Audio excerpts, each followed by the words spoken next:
Só vou citar alguns pontos. Por exemplo, em Marcos 9:30, Jesus fala de novo da sua morte e ressurreição.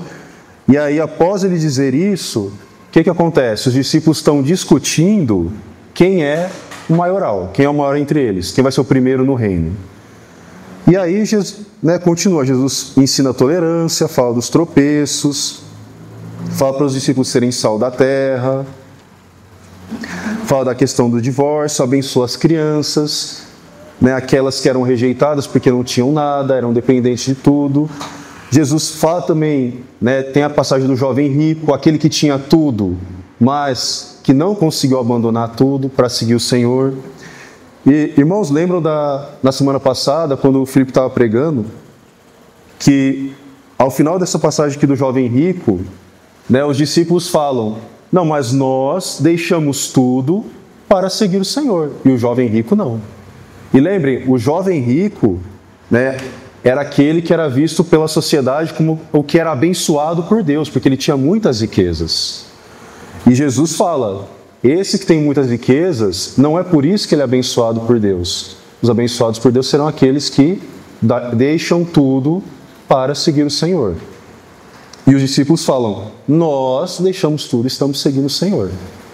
Então, reparem que os discípulos eles começam a fazer o quê?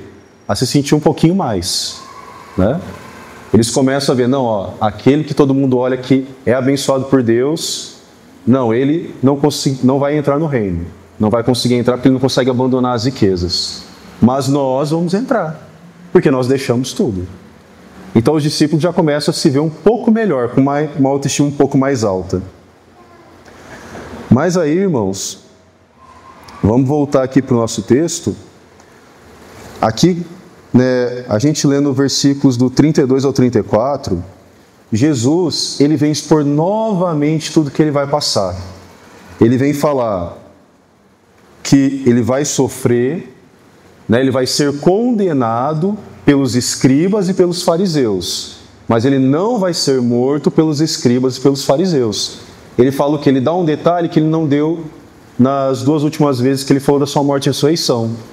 Ele dá o detalhe agora. Eles vão entregar o Filho do Homem aos gentios e os gentios, os romanos, vão matá-lo. Ele fala aqui, o entregarão aos gentios, iam descarnecê-lo, cuspir nele, açoitá-lo, matá-lo, mas depois de 3 dias ressuscitará. Aqui Jesus ele dá uma descrição mais detalhada de como que vai ser todo esse processo. E é exatamente assim que acontece. Jesus ele vai ser julgado pelos principais sacerdotes, os escribas. Obrigado. E aí então eles vão entregá-lo a Pilatos, aos romanos, aos gentios. E aí Pilatos é que vai condenar Jesus à morte, entregá-lo à morte. E quando Jesus vai, nesse processo da cruz, ele vai ser cuspido, vai ser escarnecido. Vai acontecer exatamente como está aqui. E aí vão matá-lo, 3 dias depois ele irá ressuscitar. Então, Jesus está dizendo aqui exatamente o que está acontecendo. Porque ele está mostrando para os discípulos qual que é o plano de Deus para esse momento. Qual é o plano de Deus para Jesus. Então, Jesus está se abrindo exatamente para os 12. Ele os leva à parte. Por quê? Porque é algo importante. Porque é algo que ele tem muito desejo em falar. Quando a gente vai falar algo íntimo para as pessoas, a gente fala para todo mundo? Não, a gente junta as pessoas de mais confiança e fala isso. É o que Jesus está fazendo aqui. Ele está falando para os seus. Amém? E aí, um detalhe, quando fala que eles estavam de caminho, subindo para Jerusalém, e Jesus ia adiante de seus discípulos, e estes se admiravam e o seguiam tomados de apreensão. Irmãos, por que agora os discípulos estão admirados? Irmãos, recordem, Jesus, ele andava o quê? Em secreto. Ele andava mais resguardado. Ele falava para as pessoas, não fale o que aconteceu. Ou então, quando ele fez lá o milagre, ele fez o milagre do homem cego de nascença e saiu. Simples assim, Jesus ele andava sem fazer muito alarde. Agora, quando fala ele ia subindo e Jesus ia adiante deles, é porque Jesus não está mais andando de forma resguardada. Jesus está andando abertamente e ele está indo à frente, ele não está mais caminhando com os discípulos no passo deles, explicando, conversando. Jesus está indo para Jerusalém. Jesus está indo decididamente para Jerusalém. Em outras passagens diz também que o semblante de Jesus era de alguém que ia decididamente para Jerusalém. O que isso muda, irmãos? Sabe quando uma pessoa está focada em alguma coisa, ela vai e esquece o que tem em volta? Era exatamente essa situação. E isso era algo totalmente diferente de como Jesus estava agindo antes. Por quê? Jesus, ele tem plena certeza e plena convicção do que vai acontecer com ele. Amém? Que é o que ele acaba de revelar aqui para os seus discípulos. Jesus, ele está caminhando para a sua morte, para a sua ressurreição. E ele traz isso para os seus discípulos. Então agora a situação, ela mudou. Jesus antes ele estava com seus discípulos, ensinando, com paciência, tal. Agora não. Agora ele já está indo para a cruz. Agora mudou a situação. Ele tem uma necessidade, ele tem uma coisa mais urgente, que é o quê? Ir para Jerusalém para passar tudo isso que ele descreveu aqui. Isso deixa os discípulos em apreensão, porque eles veem que o semblante de Jesus mudou, que a situação mudou.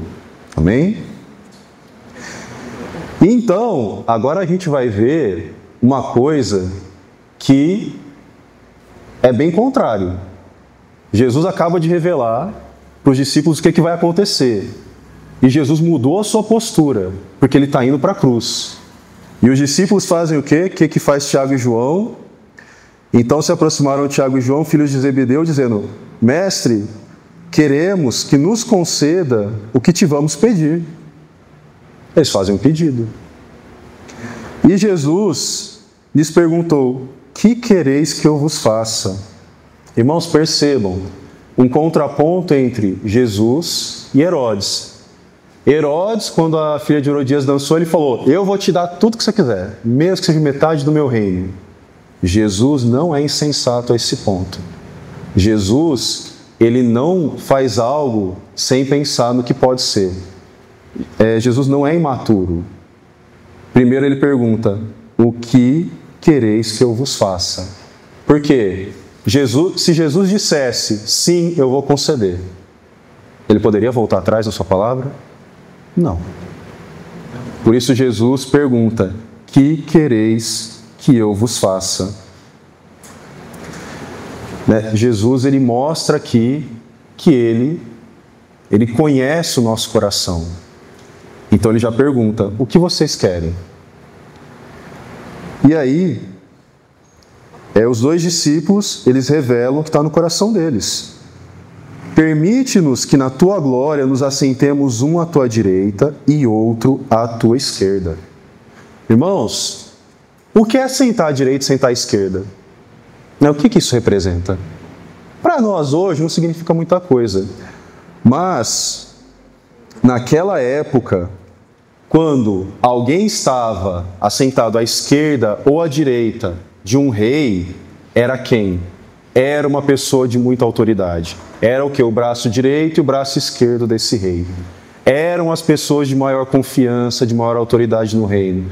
Eram as pessoas que tinham muita influência nesse reino. Então, não era qualquer pessoa. Eram os da corte que tinham mais autoridade, eles só estavam debaixo do rei. Então, o que Tiago e João estão pedindo aqui é basicamente que debaixo do Senhor vai ser eu e ele. É isso que eles estão falando. Irmãos, Jesus está abrindo seu coração, mostrando tudo que ele vai passar. Tiago e João abrem o coração também. Nós queremos ser o primeiro e o segundo no reino do Senhor. É o Senhor e é a gente aqui. É isso que eles estão pedindo. Irmãos, reparem que eles não entendem o que é o reino de Deus. Eles não entendem o reino de Jesus. E para não mostrar que é só eles, vamos voltar. Marcos 8:31. Jesus prediz novamente sua morte e ressurreição.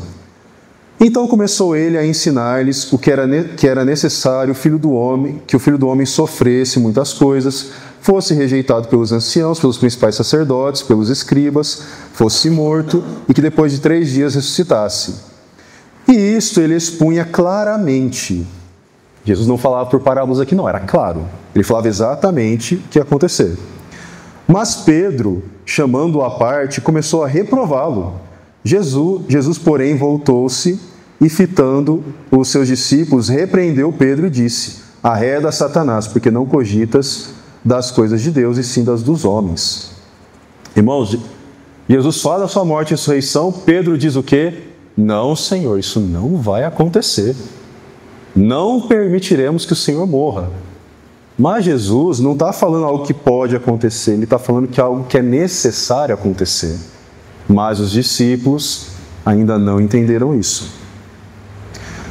No capítulo 9, versículos 30 e 31, e tendo partido dali, passaram pela Galileia, e não queria que ninguém o soubesse. Ó, irmãos, percebam aqui, Jesus não queria que ninguém o soubesse, ele andava de forma discreta. Porque ensinava os seus discípulos e lhes dizia: o Filho do Homem será entregue nas mãos dos homens e o matarão, mas 3 dias depois da sua morte ressuscitará. Eles, contudo, não compreendiam e temiam interrogá-lo. E aí o que acontece? O que os discípulos vão fazer no 33? Tendo eles partidos para Cafarnaum, estando eles em casa, interrogou os discípulos: de que é que discorreis pelo caminho? Mas eles guardavam silêncio, porque pelo caminho haviam discutido entre si quem era o maior. Então, irmãos, percebam, Jesus está falando de forma clara tudo que vai acontecer, o plano de Deus, que é o que? A sua morte, a sua ressurreição. Porque sem a morte e a ressurreição de Cristo, não há salvação para ninguém. Amém? Esse é o plano de Deus. Mas os discípulos não entendem. Por quê?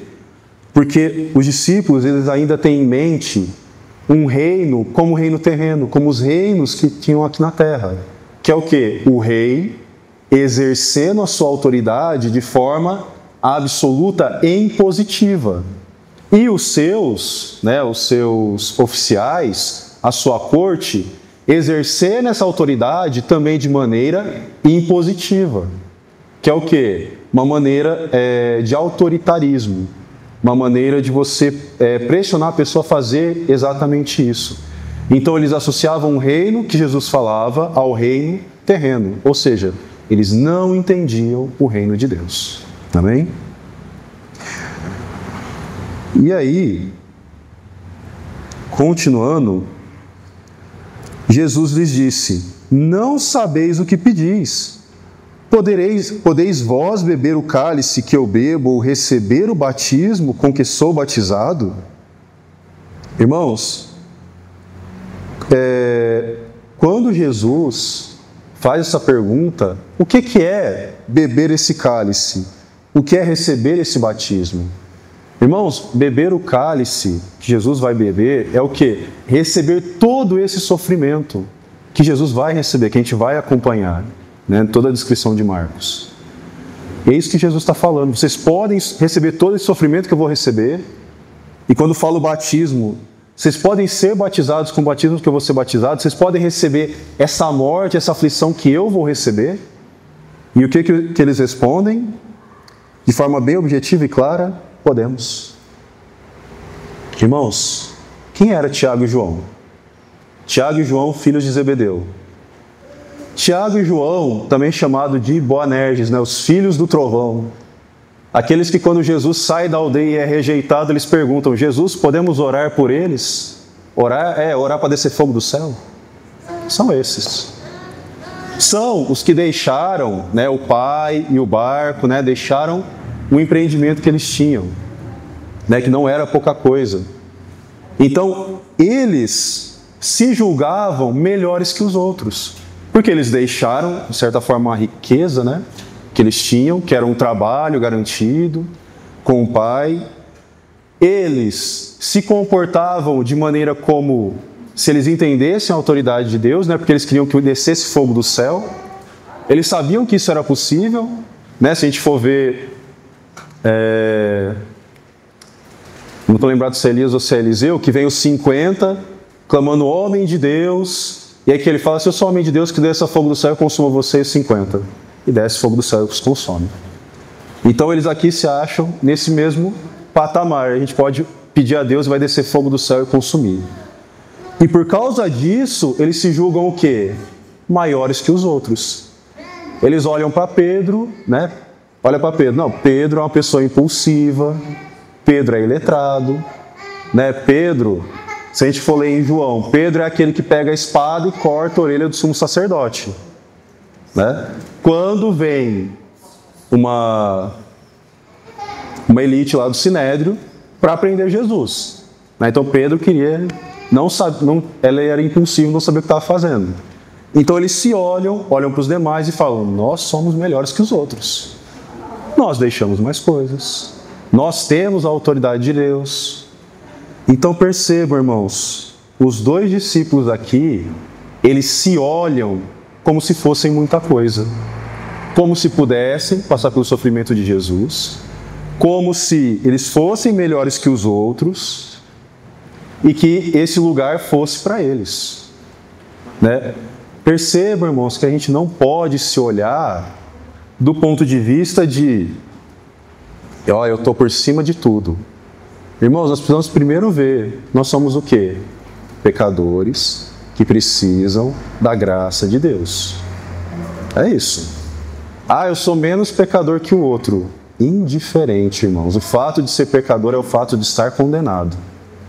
E só a cruz de Cristo tira a nossa condenação. Não tem outra maneira. Amém? Um exemplo clássico é você olhar para um atleta de elite, né, um campeão olímpico, e falar, eu consigo fazer isso. Você olha para o pessoal que corre a São Silvestre e fala, eu posso correr também. Pode. Claro que pode. Você vai demorar 4 horas para chegar, mas o corredor profissional ele faz em 40 minutos. 50 minutos no máximo. Então, perceba, às vezes a gente olha para uma situação e a gente se coloca como se tivesse adequado. É o que eles estão fazendo aqui. Eles estão olhando e falando, não, Senhor, nós podemos, a gente vai estar junto com o Senhor. Mas na hora que chega lá para Jesus ser preso, o que eles fazem? Todo mundo corre. Todos o abandonam. Irmãos, nesse momento, Tiago e João, eles não estão prontos para beber o cálice que Jesus bebeu, para sofrer o batismo, para receber o batismo que Jesus recebeu. E aí, continuando, Jesus responde, bebereis o cálice que eu bebo e recebereis o batismo com que sou batizado. Quanto, porém, ao assentar-se à minha direita ou à minha esquerda, não me compete concedê-lo, porque é para aqueles a quem está preparado. Irmãos, quando Jesus fala que eles vão beber o cálice que Jesus bebeu e receber o batismo que Jesus recebeu, Jesus está o quê? Antecedendo, está prevendo que eles vão passar por tudo isso que Jesus passou, por todo esse sofrimento, mas não é para ir para a cruz como Jesus foi junto com Jesus, mas é por causa da cruz, é por causa do Evangelho. Irmãos, vamos abrir em Atos, capítulo 12.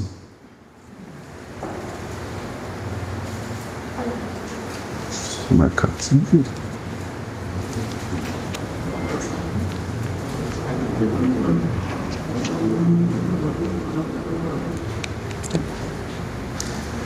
Atos 12, versículos 1 e 2.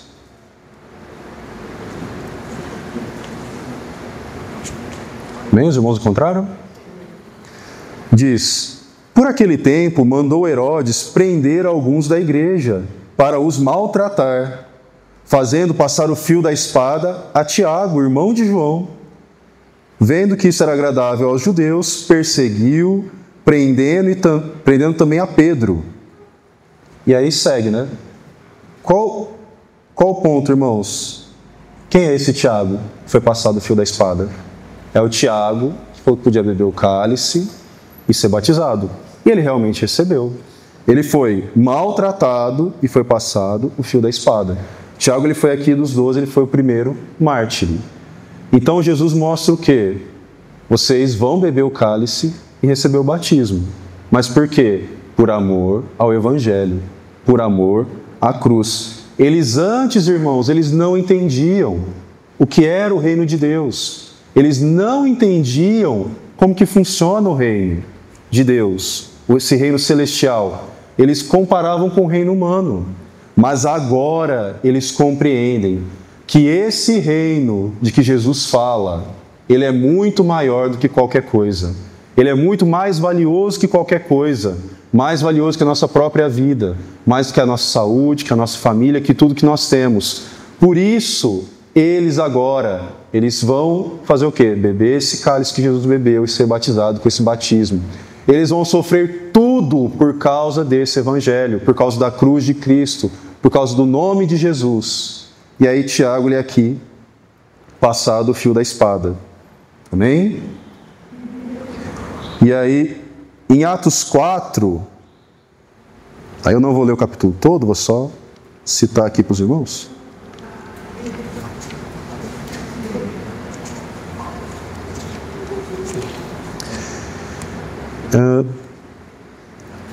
Em Atos 4, fala de quando Pedro e João, eles fazem um milagre, né, e começam a pregar Jesus Cristo. E aí o que acontece? Eles são presos pelos principais sacerdotes, né, e os escribas, e aí eles são maltratados, são açoitados e tal, e são liberados. Mas mostrando aqui que eles estão, sim, sofrendo pelo nome de Jesus. Estão sofrendo pelo Evangelho. E aí Apocalipse 1:9...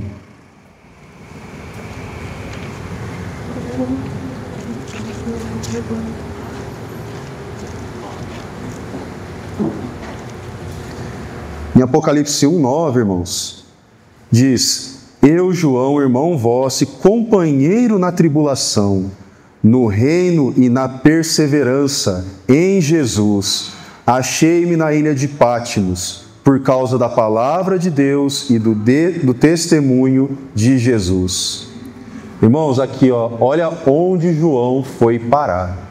João foi exilado na ilha de Patmos. A ilha de Patmos era a ilha onde ficavam as pessoas mais perigosas para a boa ordem do Império Romano. Né, os agitadores que podiam causar algum problema na boa convivência social que tinha no Império Romano. Então eles eram pegos e mandados para essa ilha, isolados. Era uma penitenciária. João foi mandado para lá. Por quê? Porque ele, fala aqui, por causa da palavra de Deus e do testemunho de Jesus. João, por expor a palavra de Deus e o testemunho de Jesus, ele era um perigo para a sociedade da época. Por quê? Porque ele falava para as pessoas: arrependam-se, recebam Jesus como seu Senhor e como seu Salvador. Vão para a cruz de Cristo, porque a cruz de Cristo é que perdoa os nossos pecados. A cruz de Cristo é a nossa salvação. O nosso Cristo que morreu e ressuscitou, Ele é o próprio Deus. E ele pregando isso, ele era o quê? Um tormento para a ordem pública. E ele foi preso. E mesmo lá, ele fala: irmão vosso, companheiro na tribulação e na perseverança. Mesmo lá exilado, ele continua fazendo o quê? Perseverando no Evangelho. Perseverando em cuidar da maneira que ele podia das igrejas, seja enviando cartas ou de alguma outra forma. Então, perceba a situação que ele está. Ele foi exilado, foi maltratado. E entendam, irmãos, lá não era assim uma penitenciária, você tem uma cama quentinha, você tem lá as 3 refeições por dia, o banho de sol. Basicamente, irmão, prisão romana era um buraco no chão feito de pedra, você fica lá amarrado quando você morrer, você sai de lá. Era isso que João está passando. Não era algo... Era um tormento. E isso foi o quê? Predito quando Jesus fala da sua morte e da sua ressurreição. E fala que eles vão beber o cálice. Isso mostra, irmãos, que eles realmente viram o que é esse reino. Eles realmente viram o que é servir. Amém? E continuando, versículo 41, só para terminar aqui o 40, Jesus fala que ele não pode conceder isso, quem está à direita ou quem está à esquerda, porque é para quem está reservado. Quem que reservou? O Pai.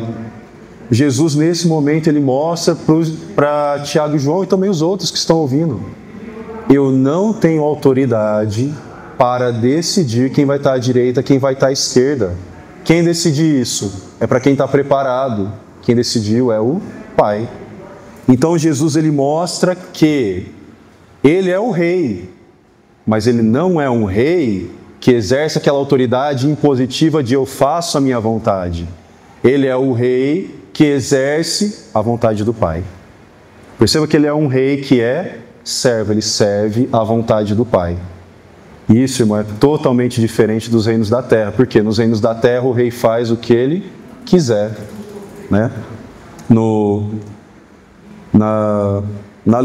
A legislação moderna hoje, ela só existe por causa de uma situação que antes era, lá na Inglaterra, o rei nunca erra.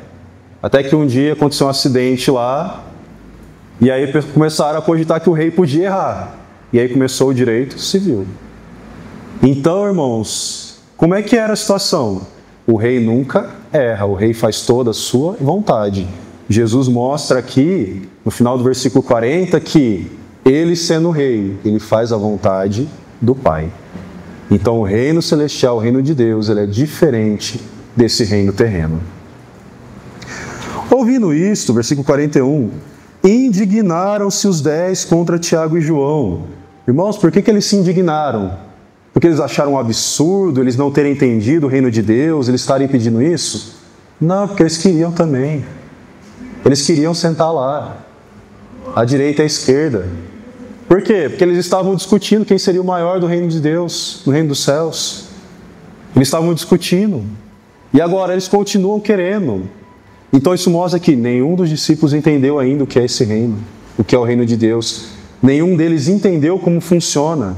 Que Jesus vai explicar agora mais uma vez como é esse reino. E aí, 42. Mas Jesus, chamando-os para junto de si, disse-lhes: sabeis que os que são considerados governadores dos povos têm-nos sob seu domínio, e sobre eles os seus maiorais exercem autoridade. Mas entre vós não é assim. Pelo contrário, quem quiser tornar-se grande entre vós, será esse que vos sirva. E quem quiser ser o primeiro entre vós, será servo de todos. Pois o Filho do Homem não veio para ser servido, mas para servir e dar a sua vida em resgate de muitos. Irmãos, 42, é interessante ver isso, mas Jesus, chamando-os para junto de si, disse-lhes. Irmãos, Jesus podia perder a paciência, porque era a terceira vez que ele falava da sua morte e ressurreição, e eles não entenderam. Jesus faz o quê? Com muito amor, Jesus os chama para junto de si. Jesus faz: venham aqui, eu vou explicar mais uma vez. E aí, Jesus faz esse contraponto. Os reinos, né, os governadores dos povos, eles têm sob o seu domínio. Jesus está mostrando, os reinos aqui, eles são o quê? Os governadores são dominadores. Eles exercem uma autoridade que ela é o quê? Ela é imperativa. É contra a vontade. Por exemplo, quem gosta de pagar imposto? Quem gosta de pagar 27,5% de imposto sobre o seu salário? Você recebe X, aí você tira 1/4, dá para o governo e você fica com 3/4. Não gosta. Mas é o quê? É impositivo, a gente tem que fazer. Goste ou não goste, a gente tem que fazer. Então Jesus está mostrando isso. Os reinos da terra, os governadores exercem autoridade conforme eles querem e o povo aceita. O povo é submetido a isso, mesmo contra a vontade. E sobre eles, os seus maiorais exercem essa autoridade. E os maiorais, né, as autoridades, elas exercem esse domínio. Que ele é o quê? É um domínio de imposição. Mas Jesus, ele fala, entre vós não é assim. Pelo contrário, quem quiser se tornar grande entre vós, será o que vos sirva. Irmãos, o que é servir aqui? Servir aquilo lá, vem o garçom, o senhor quer uma bebida? Não é esse serviço. O servir que Jesus está dizendo aqui é fazer a vontade do Pai. Qual é a vontade do Pai? Que o Evangelho seja pregado.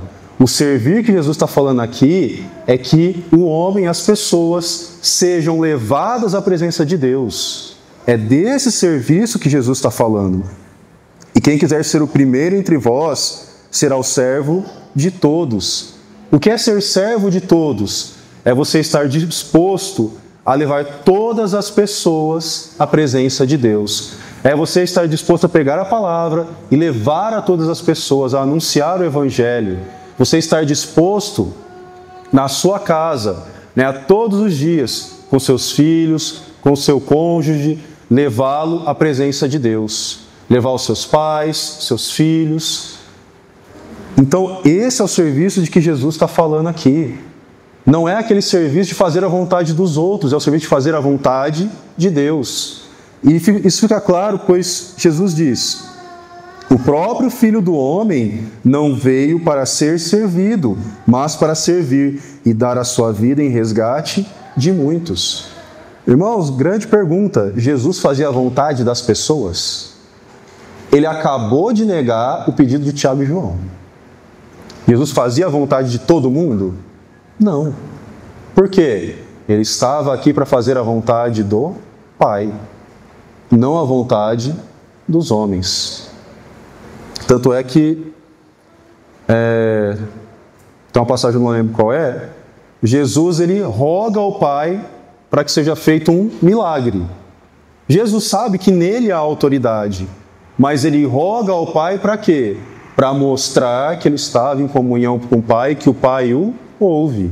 Mas também o Pai só o ouve porque ele está fazendo a vontade do Pai. Então percebam, servir aqui, irmãos, não é você fazer o que as pessoas querem. É você fazer com que essas pessoas se acheguem a Deus. É você fazer a vontade de Deus. E Jesus diz aqui, né, um detalhe: pois o próprio Filho do Homem não veio para ser servido, mas para servir e dar a sua vida em resgate por muitos. Irmãos, por que Jesus está aqui? Por que Jesus diz em resgate por muitos e não em resgate por todos? Irmãos, a cruz de Cristo, ela é plenamente eficaz? Sim, a cruz de Cristo é plenamente eficaz. Não existe limitação. Os que creem, eles são salvos. Os que creem em Jesus, que o confessam como Senhor, eles são salvos. Não tem exceção. Ah, mas eu pequei. A cruz de Cristo, irmãos, ela é infinitamente superior. Ela é infinitamente eficaz. Você pode pecar o quanto for. Se você realmente crê em Jesus, entrega a sua vida a Jesus, recebe Ele como seu Senhor, como seu Salvador e vive como se Ele fosse, tendo Ele como Senhor, a cruz é plenamente eficaz, irmãos. Não existe nenhuma limitação. E aí, para complementar isso, vamos para João 6, 37 e 40.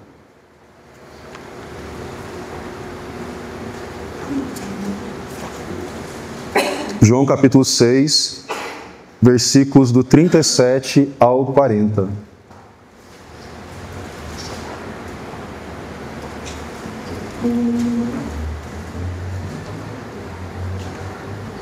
Amém? todo aquele que o Pai me dá, esse virá a mim, e o que vem a mim, de modo nenhum lançarei fora. Lançarei fora. Porque eu desci do céu, não para fazer a minha própria vontade, sim a vontade daquele que me enviou. E a vontade de quem me enviou é esta, que nenhum eu perca de todos os que me deu. Pelo contrário, eu o ressuscitarei no último dia. De fato, a vontade de meu Pai é que todo homem que vir o Filho e nele crer tenha a vida eterna, e eu o ressuscitarei no último dia. Então, irmãos, todo que vir o Filho e nele crer terá a vida eterna e será ressuscitado no último dia. Irmãos, por que é importante a gente ver a diferença entre todo e muitos? Se Jesus tivesse falado todo, Herodes estaria salvo. Herodes estaria salvo sem crer em Jesus, sem receber Jesus, sem fazer nada, destruindo. Quer ver? Nero seria salvo. Se Jesus dissesse todos, Nero seria salvo. Nero que matou os cristãos, tacou fogo em Roma, fez N atrocidades, seria salvo. Então, irmãos, é importante a gente se atentar para isso. Por quê? A salvação, o resgate não é para todos, mas é para muitos. Quem são esses muitos? Não sei. Por isso que a gente tem que fazer o quê? Pregar o evangelho a todos, para que muitos sejam salvos. Em João fica bem claro que o resgate desses muitos são aqueles que realmente veem Jesus e creem nele. Irmão, e crer não é só falar, eu acredito em Jesus. Não, irmão, você pode acreditar em muita coisa, na mula sem cabeça, no saci, sem problema. Mas falar, eu creio em Jesus, irmãos, isso traz para nós uma mudança de vida. Por quê? Porque aqui na Bíblia mostra quem crê em Jesus como deve viver. Então, crer em Jesus não é só acreditar, crer em Jesus é a nossa vida muda. Crer em Jesus é receber essa salvação, é receber esse sacrifício. Crer em Jesus é estar disposto a beber o cálice e receber o batismo com que ele foi batizado. Então, irmãos, crer em Jesus vai muito além do que apenas vir aqui, sentar, ouvir a palavra, vai muito além do que falar que acredita, vai muito além do que ser uma boa pessoa, vai muito além do que fazer boas obras. Crer em Jesus, irmãos, mostra o quê? Eu creio em Jesus, eu vivo por meio dele. Eu vivo uma vida dependente dele. Eu vivo uma vida, voltando lá, no 6. Assim como Jesus, eu vivo uma vida fazendo a vontade do Pai, porque eu desci do céu, não para fazer a minha própria vontade, sim a vontade daquele que me enviou. Crer em Jesus é fazer a vontade daquele que o enviou. E fazer a vontade daquele que o enviou é servir. Então, irmãos, ficou claro o que é ser servo aqui, que Jesus está falando? Ser servo não é fazer a vontade das pessoas, ser servo é levá-las a Deus. Ser servo é proclamar o Evangelho. Ser servo é mostrar quem é Jesus para que as pessoas creiam nele. Amém? E aqui, irmãos, algumas aplicações. A primeira delas, nós devemos ter humildade quanto que a gente pensa a respeito de nós mesmos. Vamos para Romanos 12, versículo 3.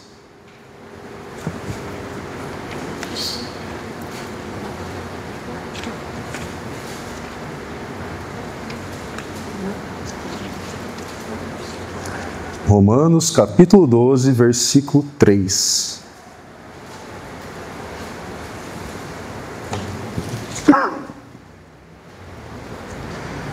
Diz assim: porque pela graça que me foi dada, digo a cada um dentre vós, que não pense de si mesmo além do que convém. Antes pense com moderação, segundo a medida da fé que Deus repartiu a cada um. Aqui, irmãos, a gente vê o quê? Nós não podemos olhar para nós e achar que nós somos muita coisa, né? Nós não podemos olhar para nós e pensar, eu olho para mim, olho para o outro, eu falo, não, eu estou melhor que o fulano. Não, irmão, não está. Não está. Por quê? Quando a gente olha e fala, não, eu estou melhor que o fulano, pronto, aí você já caiu. Aí você já ficou pior que o fulano. Tá? Nós temos que olhar para os irmãos, o irmão está numa situação ruim, o que eu devo fazer? Servir. Eu devo ajudar esse irmão a se aproximar mais do Senhor. Ele está se afastando, tem que ajudar a trazê-lo de volta. Não olhar, eu sou muito bom.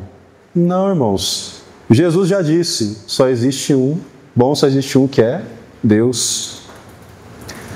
Então, ao contrário de Tiago e João, que se julgavam, né, nós somos capazes, não.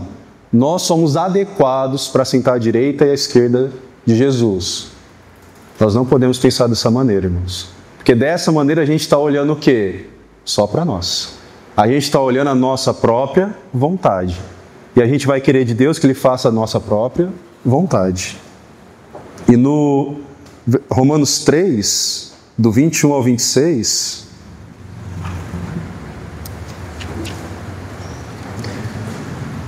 diz assim, para mostrar a nossa real situação.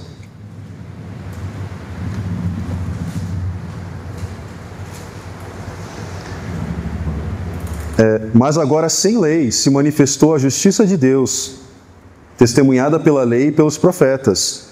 Justiça de Deus mediante a fé em Jesus Cristo, para todos e sobre todos os que creem. Porque não há distinção, pois todos pecaram e carecem da glória de Deus, sendo justificados gratuitamente por sua graça, mediante a redenção que há em Cristo Jesus, a quem Deus propôs no seu sangue como propiciação mediante a fé, para manifestar a sua justiça, por ter Deus, na sua tolerância, deixado impunes os pecados anteriormente cometidos, tendo em vista a manifestação da sua justiça no tempo presente, para Ele mesmo ser justo e o justificador daquele que tem fé em Jesus. Então, irmãos, aqui está claro. Qual é a condição de todos nós? Pecador, que carece da glória de Deus, que recebeu a justiça, a salvação, pelo sangue de Cristo, pela fé. Nós fizemos o quê? Nada. Nós só cremos. E crer não vem de nós, é dom de Deus. Então, irmãos, nós não podemos nos colocar em condição de ser maior do que ninguém. Nós temos que nos colocar na condição de somos pecadores que precisam da graça de Deus. E pela fé somos justificados.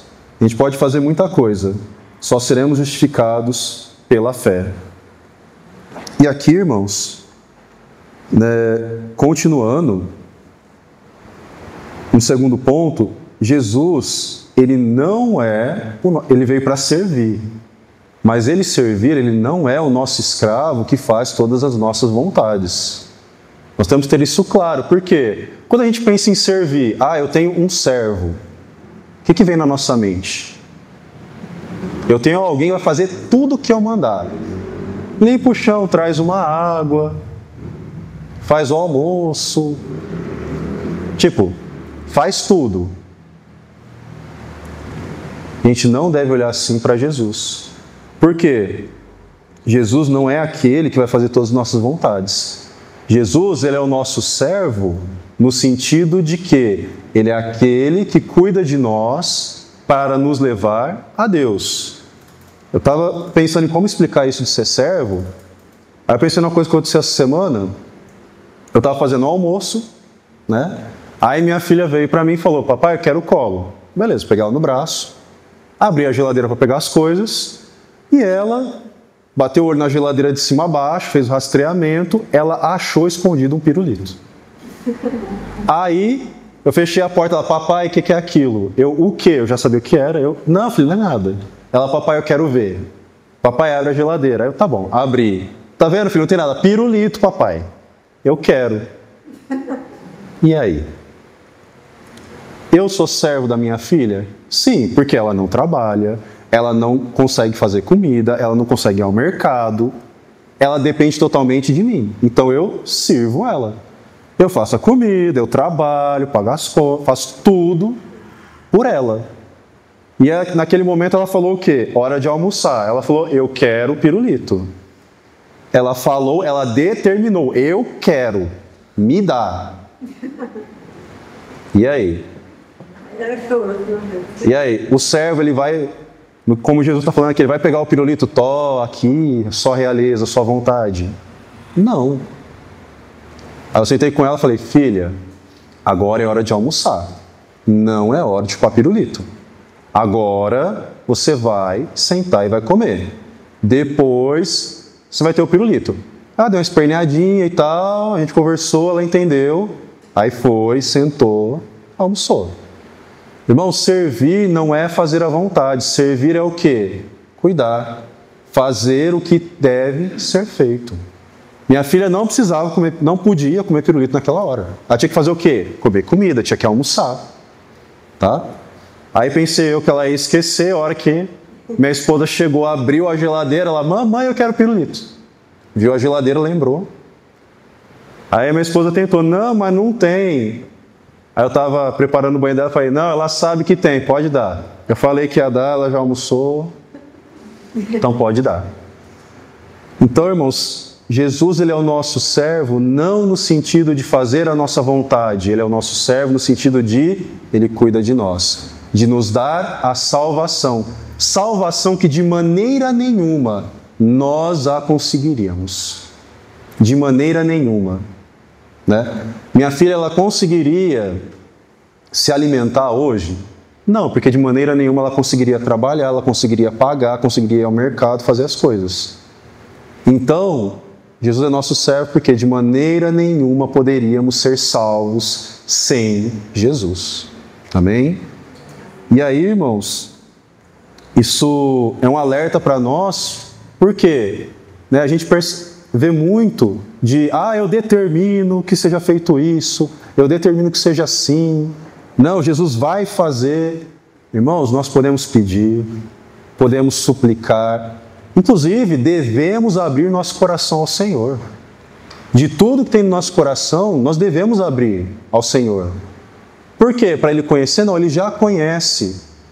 Mas para que nós possamos manifestar para Deus, tudo que tem no nosso coração, para que possamos nos abrir. Porque nós nos abrindo para o Senhor, Ele vai poder o quê? Trabalhar em nosso coração. Ele vai poder nos mostrar a sua vontade. A gente tem que trazer isso para o Senhor. Mas agora, falar, não, eu falei para Deus e Ele vai fazer. Eu não sei. Por quê? Porque Jesus, Ele fez unicamente a vontade do Pai. Inclusive, lá no Getsemane, no momento que Ele está orando, Ele fala, se possível, passa de mim esse cálice sem que eu beba. Por quê? Ele não queria passar toda aquela angústia. Mas não seja feita a minha vontade, sim a sua vontade. Não seja feito o que eu quero, sim o que tu queres. Se Jesus, Ele no momento de sofrimento, se submeteu ao sofrimento, por causa que a vontade do Pai era aquela, por que nós vamos recusar a vontade do Pai, a vontade de Deus, por algo que nós simplesmente não queremos?